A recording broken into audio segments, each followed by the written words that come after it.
Perfeito, então, pessoal. Bom, vamos entender um pouco mais sobre os ciclos de vida aqui, né? O add singleton, o add scoped e add transient, tá? Eu preparei uma demo especial aqui para mostrar para vocês, tá? Essa é a demo 3, número 3, tá?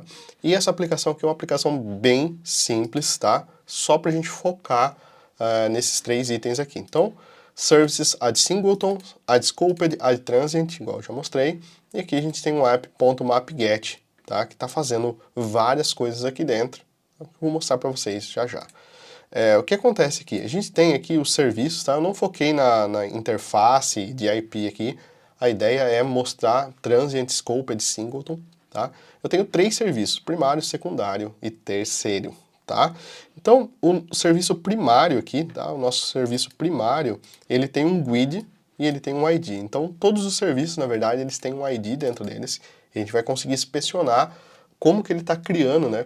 Quais entidades que ele está criando, quais instâncias ele está criando através desses IDs aqui. Então, eu tenho no serviço primário aqui só um ID. No secundário, tá? No secundário, eu tenho uma dependência do primeiro serviço, tá? Então, no segundo serviço, eu tenho a dependência do primeiro serviço, e aí, novamente, ó, eu tenho o ID dele aqui, tá? Então, no primeiro eu tenho o ID dele, no segundo eu tenho o ID dele, no terceiro eu tenho o ID dele, tá? Só que a diferença é que, no segundo, eu tenho uma dependência do primeiro, e aí eu aproveitei aqui, ó, para criar um guide também, para mostrar o ID do primeiro serviço, tá? Então, a gente vai conseguir inspecionar no serviço 1, 2 e 3 quantas instâncias ele cria de cada serviço, tá? Se a gente mover para o terceiro serviço aqui, ele tem a mesma situação. Ele tem três dependências, né? Uma dependência do primeiro serviço e duas dependências do segundo serviço, tá? O que significa que quando a gente usar a scoped, transient, etc., será que ele vai criar um novo para cada um desses? Será que ele vai criar um ID diferente para cada um desses, né? Ou será que ele vai manter o mesmo ID? Tá? Então a gente vai usar o add scoped para entender na prática como ele funciona aqui, tá? Então eu tenho duas instâncias, tá? São duas instâncias, mas ó, nota que é um tipo, mesmo tipo, mas são instâncias diferentes. Ó. Uma é secondary service, outra é secondary service new instance. Até o nome das variáveis são diferentes, tá? Então, o que a gente tem aqui embaixo? O ID desse item, tá? O ID do primeiro, do serviço primeiro, e o ID do serviço número 2, tá? E, novamente, o ID do serviço número 2, só que a nova instância dele, né? Uma criação de uma nova instância, tá bom?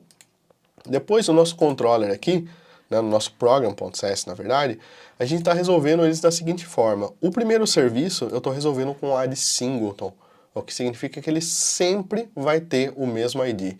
Então, sempre que a gente chamar o primary service aqui, .id, ele tem que retornar o mesmo ID, tá? Não importa quantas requisições eu fizer para a aplicação, ele vai sempre retornar o mesmo ID.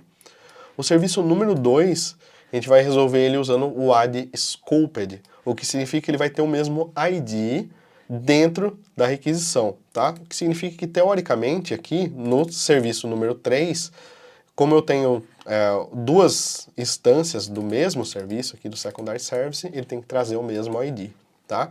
E o serviço número 3, ele está sendo resolvido com add transient, então é sempre a mesma requisição, tá? Para a gente conseguir inspecionar isso, eu criei aqui um map-get, tá? Um get na raiz, ele recebe os nossos três serviços, tem a dependência, então ele vai conseguir resolver.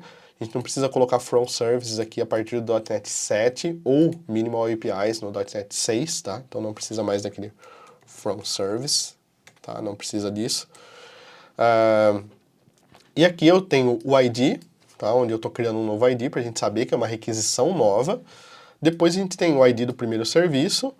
O segundo serviço a gente tem o ID dele e o ID do primeiro serviço, que nunca deve mudar. E no terceiro serviço a gente tem o ID dele, né, do terceiro serviço, tem o ID do primeiro serviço, que nunca deve mudar, e tem dois IDs do segundo serviço, que dentro da mesma requisição não deve mudar, tá? Então a gente já vai voltar para ver como que isso funciona na prática. Perfeito, então pessoal, bora rodar essa aplicação aqui.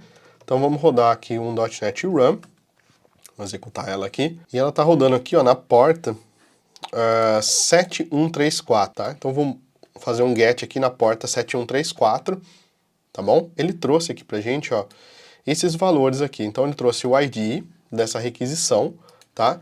Ele trouxe o ID do primeiro serviço aqui. Então, o ID do primeiro serviço, como ele foi registrado aqui como singleton, tá? Ele não pode mudar.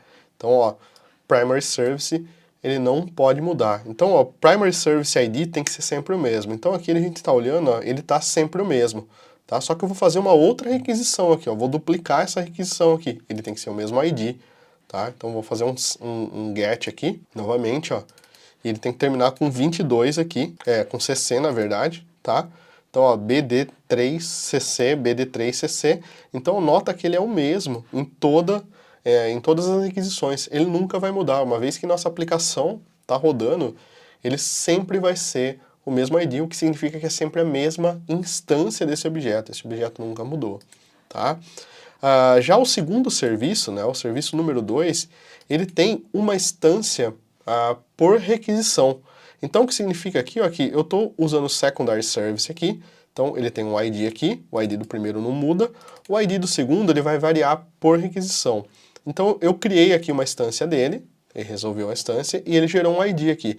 Se a gente notar no terceiro serviço, mesmo eu criando duas instâncias dele, o ID é sempre o mesmo. Se a gente notar, ó, ele até coloca aqui pra gente, o ID é sempre o mesmo, tá? Então, durante essa requisição aqui, o ID do secondary service, que foi resolvido como scoped, vai ser sempre o mesmo, tá? Porém, qual que é a diferença dele para o singleton? A diferença dele é que enquanto o singleton aqui, ó, essa é uma outra requisição, uma requisição diferente, enquanto o singleton manteve a mesma instância, tá? O mesmo ID, ó, igual tá no primary service aqui, o secondary service, ele mudou. Se a gente olhar o secondary service aqui, ó, ele termina em FC e aqui ele termina em 18. Então é um outro ID, é um ID diferente, tá? Então, de uma requisição para outra, no add_scoped, o ID muda, uma nova instância. Porém, se a gente olhar aqui dentro da requisição, tá? O ID é o mesmo, tá? Então ele mantém o objeto dentro da mesma requisição, tá? Então é sempre o mesmo ID dentro da requisição. O singleton vai ser sempre o mesmo ID, independente de quantas requisições a gente fizer, tá bom? Já o transient vai ser sempre uma requisição nova, então se a gente olhar aqui esse terceiro serviço aqui, o ID dele vai ser sempre novo, porque ele já está usando o add transient, tá bom? Então, essa, na prática, é a diferença entre add transient, add singleton e add scoped aqui dentro do .NET.